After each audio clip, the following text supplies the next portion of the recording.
The room fell silent, a sharp, unnatural quiet that made my ears ring.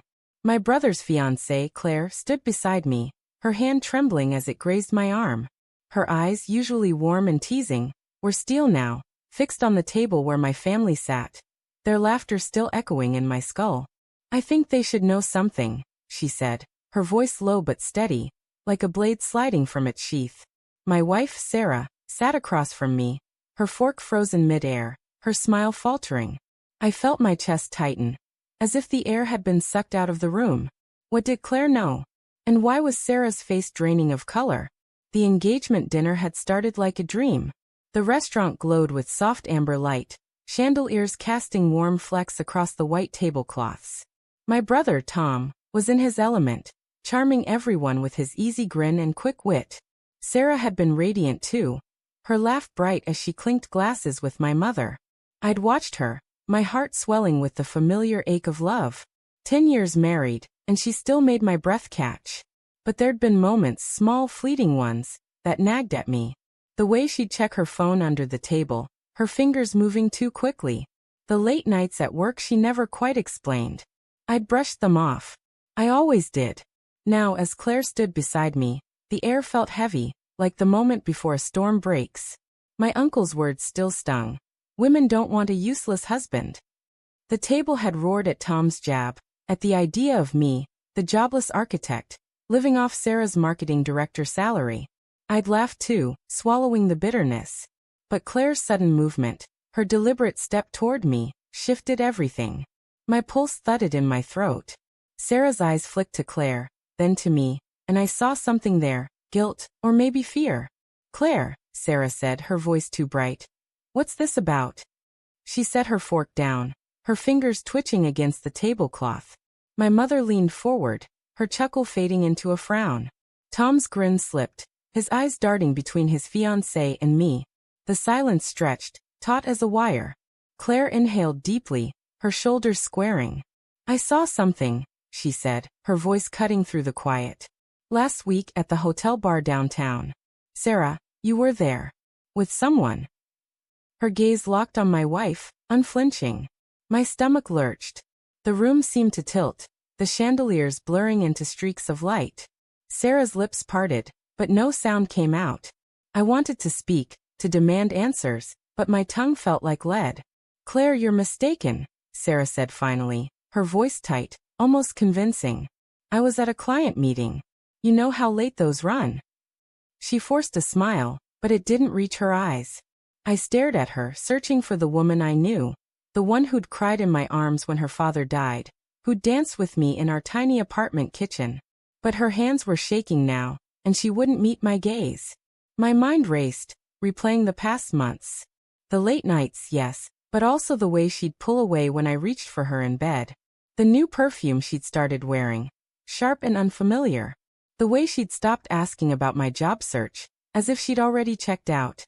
I told myself it was stress, her big promotion, my endless string of rejections. But now, Claire's words sank into me like stones. A hotel bar. Someone. Who was it? I heard myself say, my voice hoarse, barely recognizable. The question hung in the air, heavy and accusing.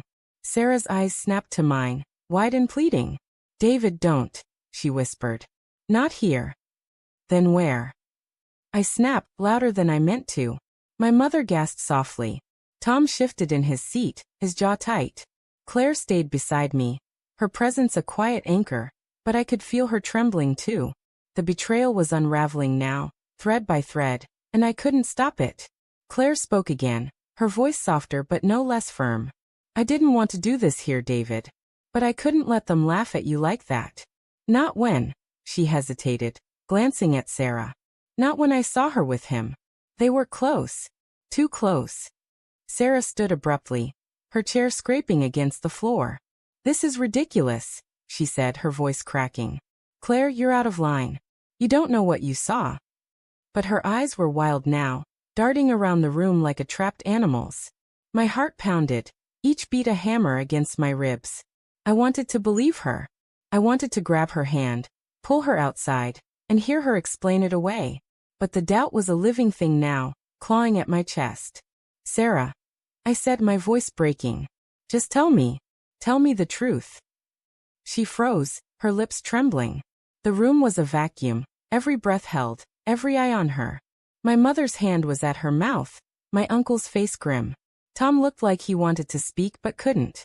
And Sarah, my Sarah, looked at me, her eyes glistening with tears. For a moment, I thought she'd deny it again, laugh it off, call Claire jealous or mistaken. But then her shoulders slumped, and she covered her face with her hands. David, I'm so sorry, she whispered, the words muffled but piercing. It wasn't supposed to happen. It was just a mistake. A mistake. The word hit me like a slap. I saw flashes of our life together, her hand in mine at our wedding, the way she'd kiss my forehead when I was stressed, the quiet mornings we'd spent tangled in sheets. All of it felt like a lie now, crumbling under the weight of that single word. My throat burned, my eyes stinging with tears I refused to let fall. Who? I asked again, my voice barely a whisper. Who is he? Sarah shook her head, tears spilling down her cheeks. It doesn't matter, David. It's over. I swear it's over. But it did matter. It mattered that she'd let someone else touch her, laugh with her, know her in ways that were supposed to be mine alone. It mattered that my family had laughed at me, not knowing the real joke was on me. I stood, my chair tipping back, the clatter loud in the silence. Claire reached for my arm, but I pulled away, my vision blurring. David, Sarah sobbed, stepping toward me. Please, let's talk. Just us. I looked at her, the woman I'd loved for a decade, and saw a stranger. The betrayal wasn't just in her actions. It was in the life we'd built, the trust I'd poured into her, the future I'd imagined. All of it was ash now. I turned to Claire, who was watching me with quiet sorrow. And then to my family, their faces a mix of shock and pity. I need air, I said, my voice hollow. I walked out, the restaurant's warmth fading behind me, the night air sharp against my skin. Sarah's voice called after me, but I didn't stop. The truth was out, jagged and raw, and it cut deeper with every step. But somewhere, beneath the pain, a quiet resolve stirred. I'd rebuild. I'd survive. And I'd never let anyone make me feel small again.